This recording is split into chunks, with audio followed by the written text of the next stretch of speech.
Hi guys and welcome back to another video. Today we're going to be looking at my top 5 VR puzzle games.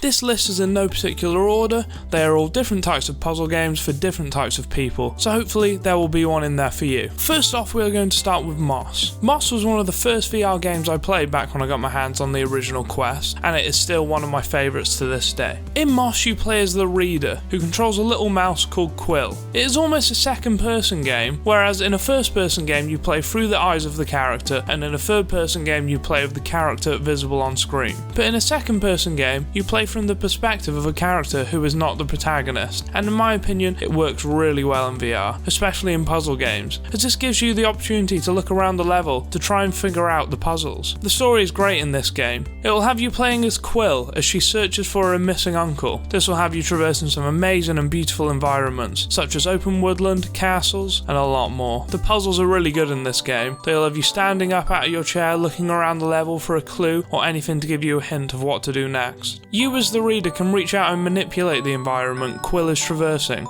by pulling out platforms, slowing things down, solving puzzles, and many more things. In some puzzles, you'll also have to manipulate and move some of the enemies scattered around the various levels to open doors and various paths to get Quill into the next rooms. There is also a combat mechanic in this game, although being very basic, as you have a handful of attacks to perform and then you dodge and then go back into range to attack again. This is kept fresh by being able to find different swords around the various levels, which will unlock different special attacks. So overall, this game is great if you like mythical, rich lore games, and I can't wait for number 2 to come out eventually. If you want to see my full review on this game, it will be in the top somewhere. Second on my list is Superhot. Now, a lot of you might be thinking this isn't a puzzle game, but I would disagree. The puzzle element comes in when you have to work out how to complete the level. You have to be very lucky or very skilled to complete a Superhot level first time. This was the very first VR game I played, and I found myself dying quite a lot trying to figure out how to complete the levels, and it was great fun, and also a really good workout. I'm pretty sure you all know the gameplay of Superhot, but for those who don't, you load into a level and you can be unarmed or you could be armed with a gun. When you start moving, time starts moving as well. So if you stay still, time will almost stay still as well. You have multiple enemies running at you or trying to shoot you. You can then use most of the things in the environment around you to try and dispatch the enemies.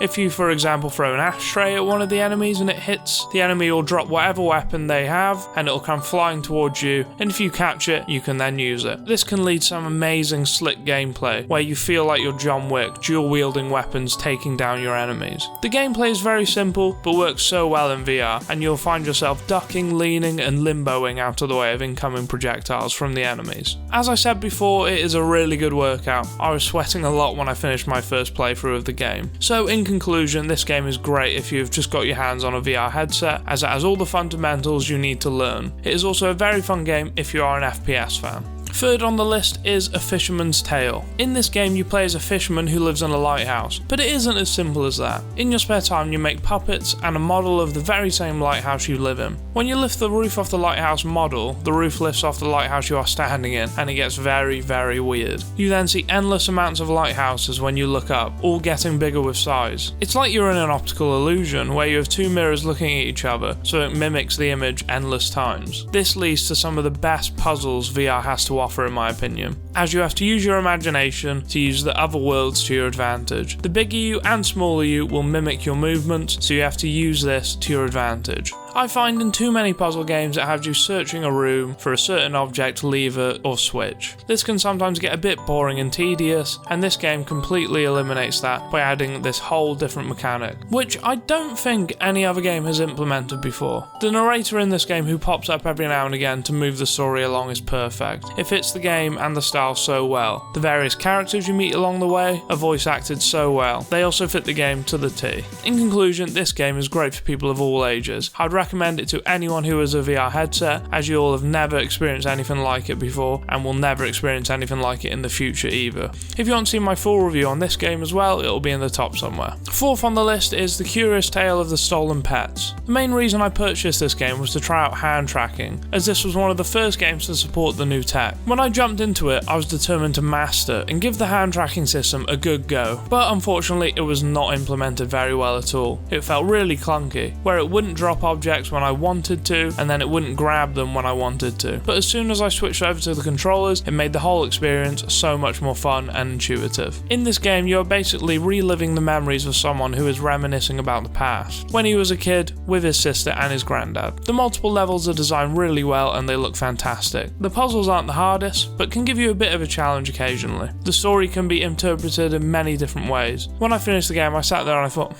that was weird. There wasn't really an overall story arc and a solid ending. I then thought about it a bit more and realised that it's more than that. I think older people will see it as reminiscing on past memories with great people, and kids might just see it as a fun time with great people, while solving puzzles along the way. In conclusion, this game is great for the whole family. The adults might find the puzzles a little easy, but it will be great for the kids. Moving on to the last game on the list, Red Matter. Red Matter was also one of the first VR games I played. I think I jumped into it a bit too early though, as at the time I wasn't aware of VR motion sickness. When I was younger, I used to get really bad travel sickness, so it was a recipe for disaster. With the movement mechanic being the teleport/hover system, I instantly felt like throwing up. I thought it was very weird, so just drank some water and carried on, not knowing the cause, and after a while I physically couldn't go on any longer and had to go to bed with a banging headache for a couple of hours. But other than that bad experience, and as I started to get my VR legs, I was loving the game. At the time, it was terrifying, the music giving the whole game a very creepy feel to it. The red porn also scared the hell out of me at the time. In this game, you are making your way through an old abandoned space station, trying to figure out what had happened there and uncover the shrouded mystery. The puzzles are really interesting as well. They mix it up a bit and almost have an escape room feel to them, which I really enjoy. The multi-tool that you have at your disposal works really well. It is shaped in the same way as the old Rift CV1 controllers. This shows how old the game is, but it is still truly breathtaking at some parts. My personal favourite being at the start when you're looking out over the desolate planet. The graphics have really stood the test of time. So in conclusion, Red Matter is not for the faint of heart, as it can be quite creepy at some points. It also isn't for a newbie to VR, as you'll get very motion sick, trust me. I'd recommend this game once you are starting to get your VR legs and have got used to smooth locomotion. So that's going to do it for today guys, thanks for watching, make sure you like, comment and subscribe,